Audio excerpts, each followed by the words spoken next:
कंगालों का सुसमाचार सुसमाचार कंगालों के साथ कुछ करता है। यदि आपने वास्तविक सुसमाचार सुना है, ये तो कंगालों की परिस्थिति को बदल देता है। यदि ये नहीं बदल सकता तो ये कोई सुसमाचार नहीं। I am guilty, ashamed of what I've done, what I've become. These hands are dirty. I dare not lift them up to the Holy One.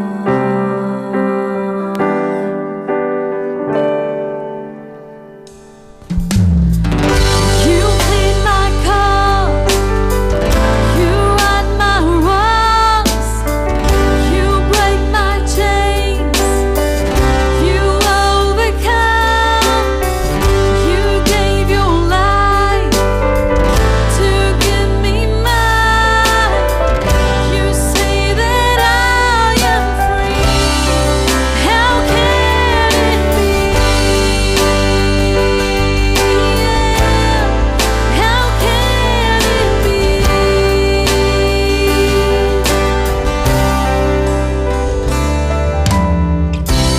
I've been hiding, afraid I let you down. Inside I tell that you could love me,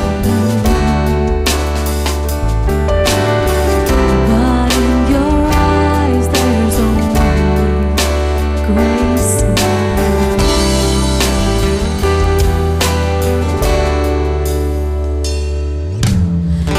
You clean my cups, you right my wrongs, you break my chains, you overcome, you gave your life to give me mine, to say that I am free. How can it be? How can it be?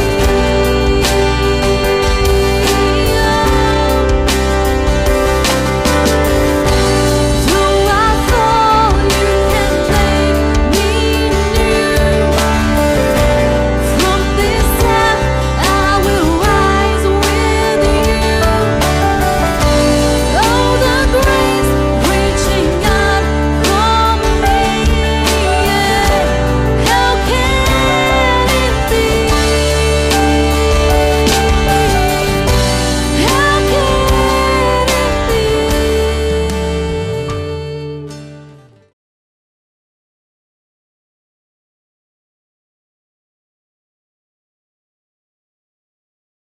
Please मेरे साथ में निकालिए Romeo अध्याय 8 और चलिए वचन 17 पढ़ते हैं। और यदि संतान है तो वारिस भी, वरन परमेश्वर के वारिस और मसीह के संगी वारिस, कि जब हम उसके साथ दुख उठाए तो उसके साथ महिमा भी पाए।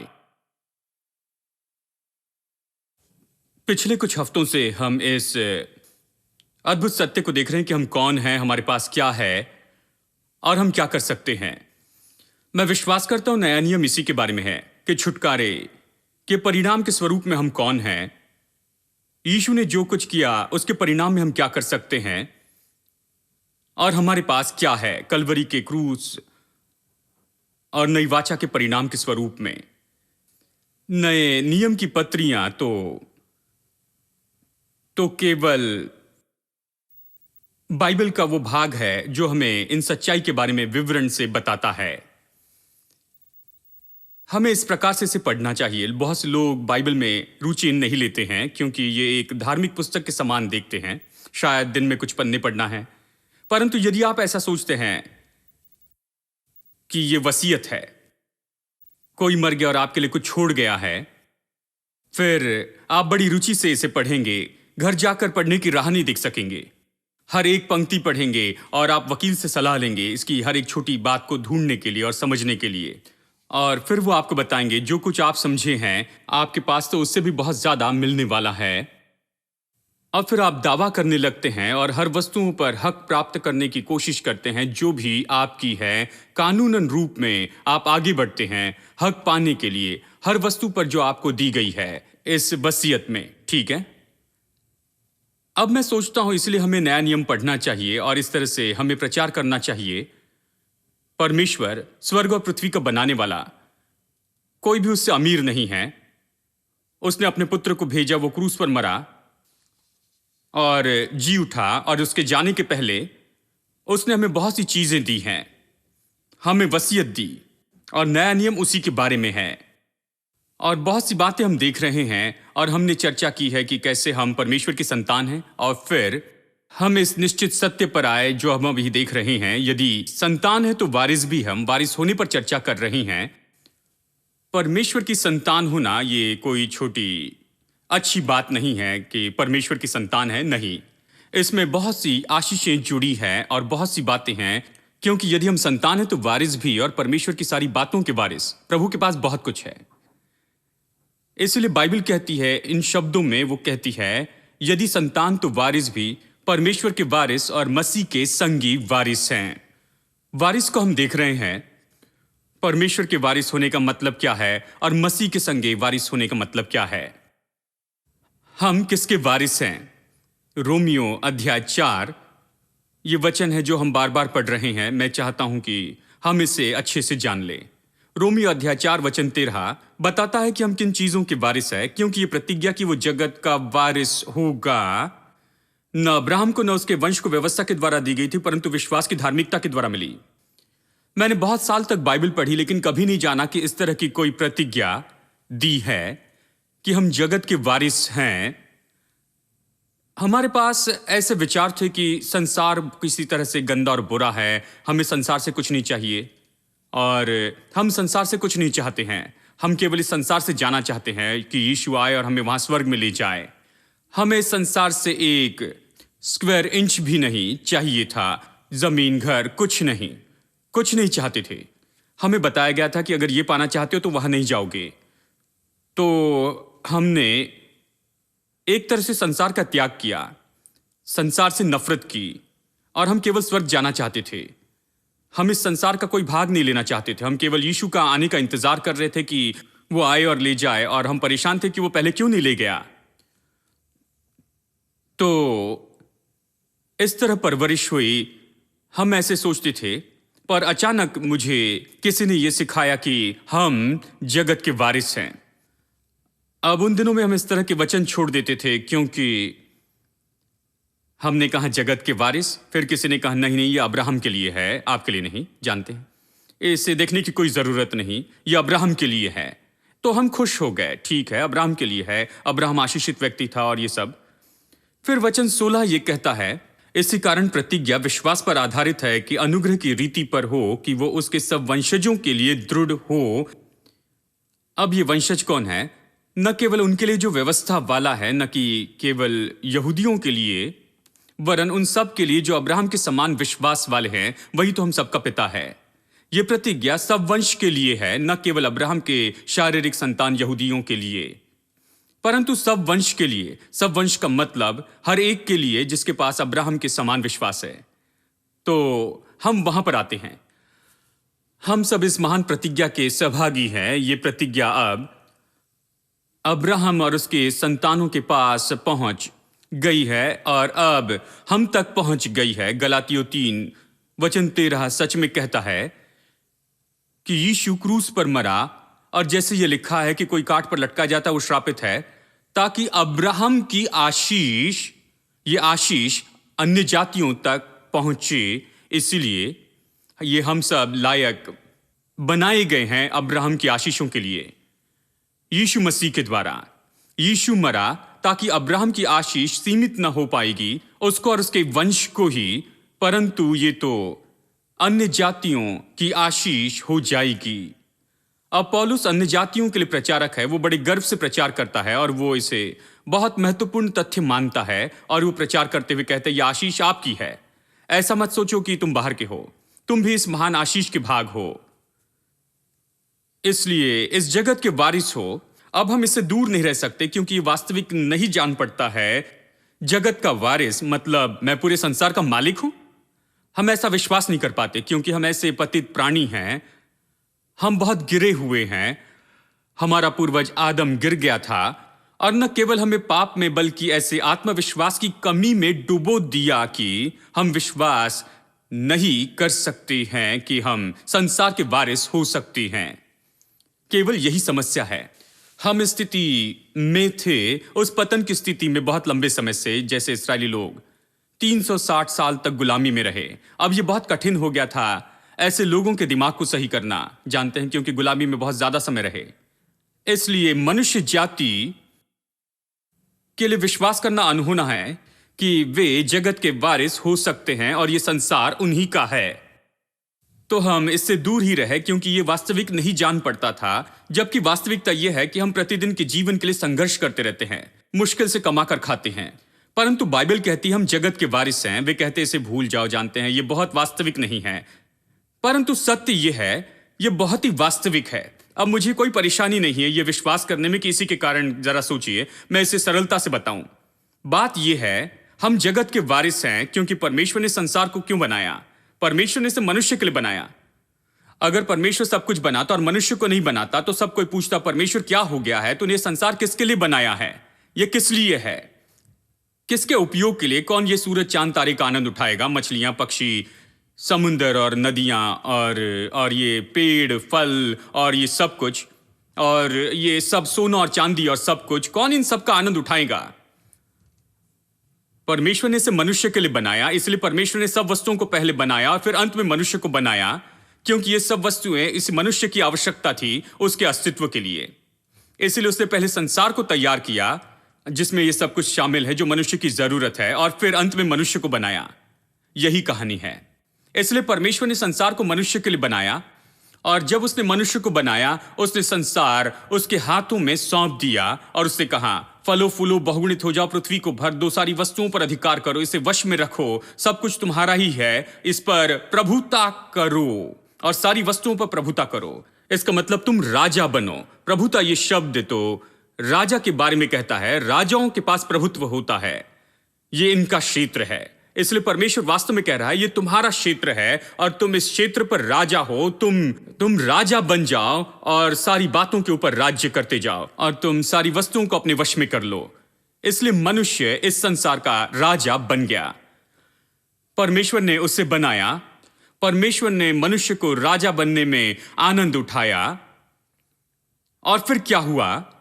मनुष्य ने पाप किया, और पाप करने के द्वारा और शैतान ने जो कहा उसे करने के द्वारा उसने परमेश्वर का दिया हुआ सब कुछ शैतान के हाथों में सौंप दिया।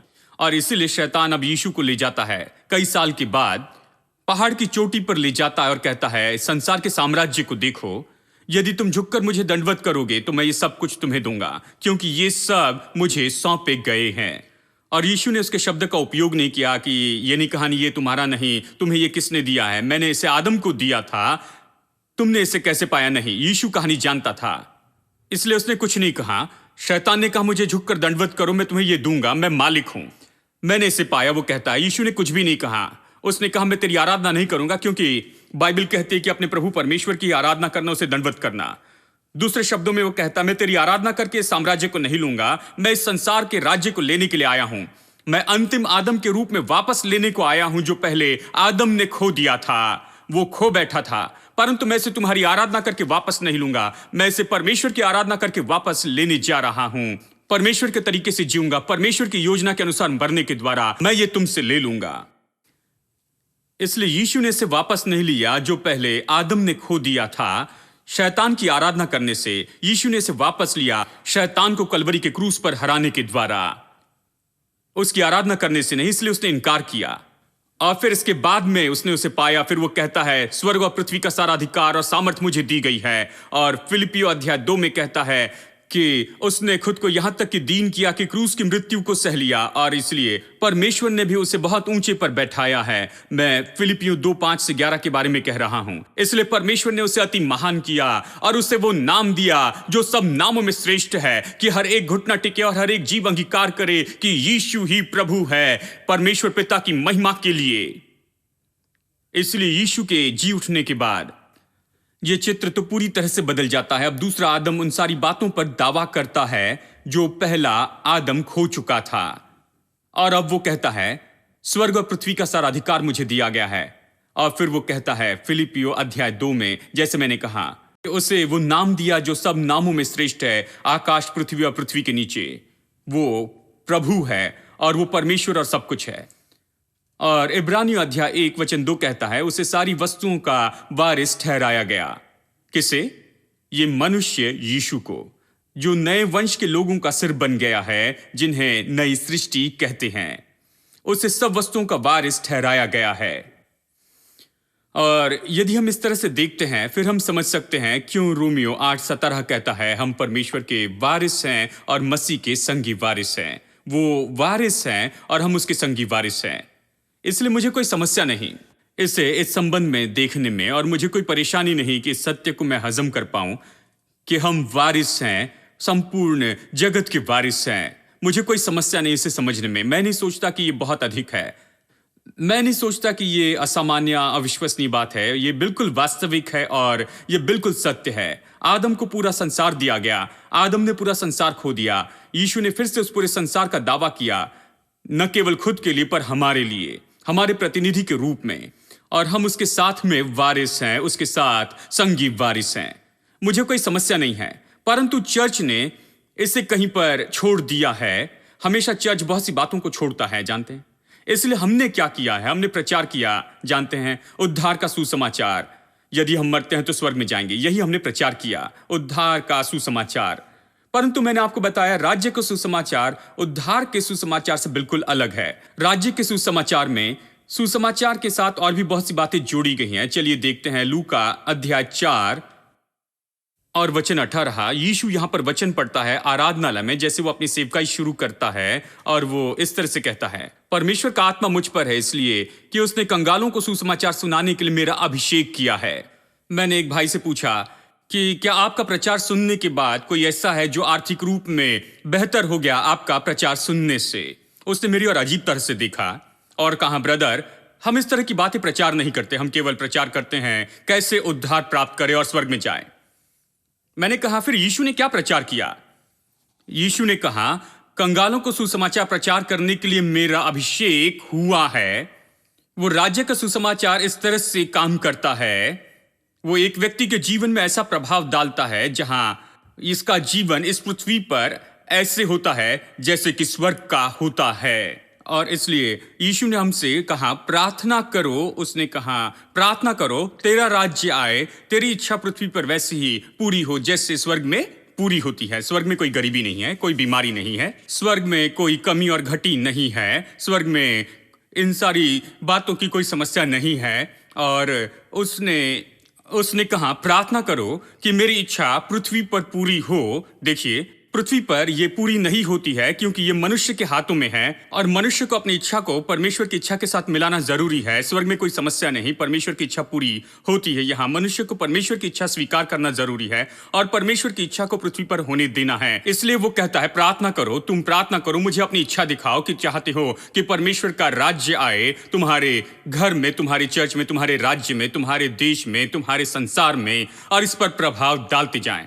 इसलिए जब परमेश्वर का राज्य हमें प्रभावित करता है, फिर गरीबी का मारा बदलने लगता है।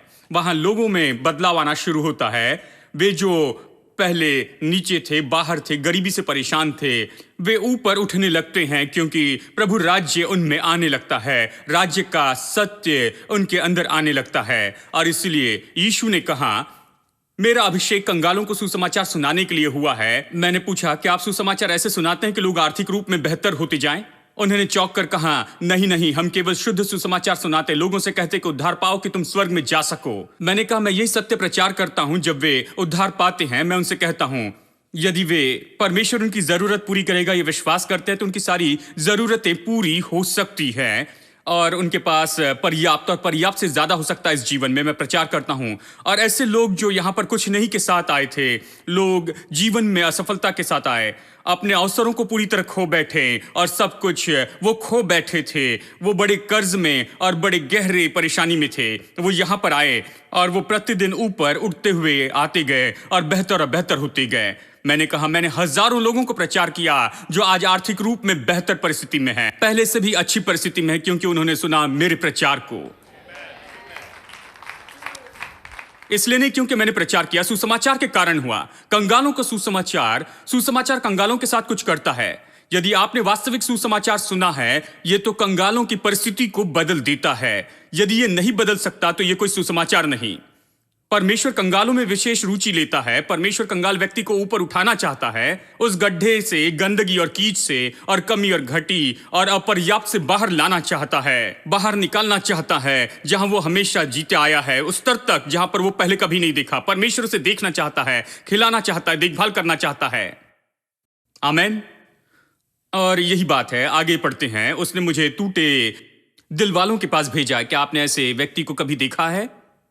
जानते हैं, एक व्यक्ति ने मुझसे कहा, ब्रदर, मेरा चर्च आपके चर्च के जैसा नहीं है। आपके चर्च में आप सभी को स्वीकार करते हैं, कोई भी आ सकता है, आप बिना भेदभाव के स्वीकार करते हैं, इसलिए इतने लोग आते हैं। हमारा चर्च बहुत सीमित चर्च है, हम बहुत सख्त हैं, हम सबको परखते हैं। इसके पहले कि प्रभु भोज दे हम परखते हैं, हम उन्हें पूरी तरह से जांचते हैं। मुझे पता नहीं क्या मीटर है या और कुछ है, जानते हैं, जो बताता है कि ये अच्छे हैं या बुरे हैं, और ये सब मैं नहीं जानता कैसे पता चलता है। वो कहते हैं हम सब कुछ जांचते हैं और केवल तभी परिपूर्ण होने पर उन्हें प्रभु भोज देते हैं। तो मैंने कहा, ब्रदर, आप भी प्रभु भोज नहीं दे सकते हैं क्योंकि आप इतने परिपूर्ण नहीं हैं। आप खुद देखिए, लोग सोचते हैं कि उनका ऐसा परिपूर्ण चर्च है, और किसी ने मुझसे कहा कि आपका चर्च तो रेलवे के 3rd क्लास कंपार्टमेंट के जैसे है, बड़ी भीड़ होती है, परंतु हमारा चर्च 1st क्लास के जैसे है। बहुत थोड़े लोग हैं, परंतु बहुत पवित्र और अच्छे लोग हैं। जानते हैं, उनके ऐसे विचार हैं चर्च के विषय में। परंतु यीशु ने कहा कि मैं टूटे मन वालों को सुसमाचार सुनाने के लिए आया हूं। यहां ऐसे लोग हैं जो टूटे मन वाले हैं क्योंकि जीवन में वो असफल हुए हैं। उन्होंने बहुत कुछ खोया है, वो मूर्ख बनाए गए, उनका विवाह टूट गया, उनके संबंध टूट गए, सब कुछ उन्होंने उड़ा दिया है, जो कुछ उन्हें दिया गया था, सब कुछ रुपया पैसा खो बैठे, टूटे मन वाले हैं क्योंकि उन्हें ठुकराया गया, अकेला छोड़ दिया गया, उनका गलत उपयोग हुआ, उनके साथ हिंसा की गई है। हेलो, क्या आप यहां हैं? क्या आप असली संसार में जी रहे हैं? और इस तरह के लोग हैं जो कि दर्जनों की संख्या में इस चर्च में आते हैं। लोग हर प्रकार की दशा में हैं। लोग जो इस प्रकार की परेशानियों से होकर गए हैं, वो यहां पर आते हैं, टूटे मन वाले चंगाई प्राप्त करके ही यहां से बाहर जाते हैं।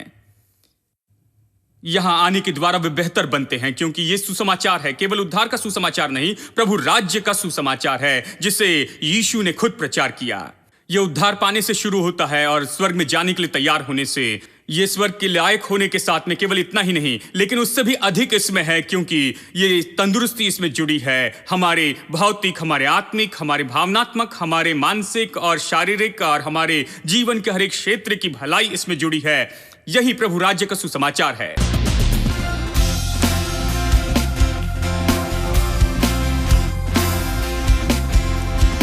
Every day with you, Lord, sweeter than the day before.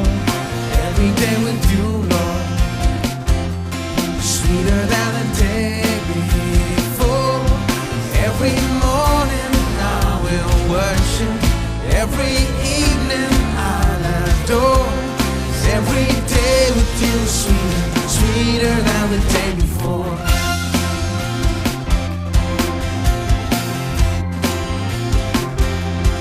Every day with you, Lord, sweeter than the day before. Every day with you, Lord, sweeter than the day before.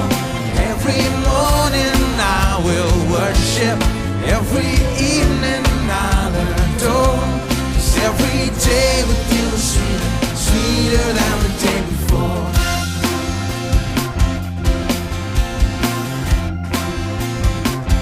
What a privilege to know you like I know you, to be loved like you love me. What an honor to worship, truly worship, from this heart that you have free. sun to the setting of the same. Every day with you, Lord, sweeter than the day before. Every day with you, Lord, sweeter than the day before. Every morning I will worship, every evening I'll adore. 'Cause every day with you is sweeter, sweeter than the day before. What a wonder to live like. What a wonder to live like, really live like, overcoming anything. What a reason to live, to freely live, to every day, my everything. From the rising of the sun to the setting of the same. Every day with you, Lord, sweeter than the day before. Every day with you, Lord, sweeter than the day before. 'Cause every morning I will worship, every evening I'll adore. 'Cause every day with you is sweeter, sweeter than the day before. Let's keep clapping our hands. We're gonna sing and you'll repeat after us. Right? Repeat after me.